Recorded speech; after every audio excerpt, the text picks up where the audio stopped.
فرمایا کہ ہر جمعہ اس کو پڑھا کرو. ایسا نہیں کہ ایک دفعہ پڑھ لو فارغ ہو جاؤ اطمینان ہو گیا، اب دجال سے محفوظ ہو گئے. یہ اس کو ہر دن اور ہر جمعہ اپڈیٹ کرتے رہنا پڑے گا تو فائدہ ہوگا. ایک دفعہ پڑھ لیں گے زندگی کے اندر تو کافی نہیں ہے. یہ ہر جمعہ اس کو پڑھنا ہے. جمعے کے اپنے معمولات میں سے آدمی کو اگر اپنے ایمان کی فکر ہوگی سورہ کہف پڑھے گا.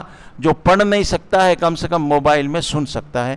20 منٹ 18 منٹ میں میرا خیال ہے کوئی اچھے امام کی سورہ کہف ہو جاتی ہے. سننا بھی کافی ہے، پڑھنا اگر نہ آتا ہو تو بہت. اگر جس کو ایمان عزیز ہے، جس کو پتا ہے کہ ایمان کا نقصان کتنا بڑا نقصان ہے، تو وہ اپنے موبائل کے ٹائم کو بھی گھٹائے گا، اپنی ڈیوٹی کے بھی ٹائم کو آگے پیچھے کرے گا، کھانے پینے مصروفیت کے بھی.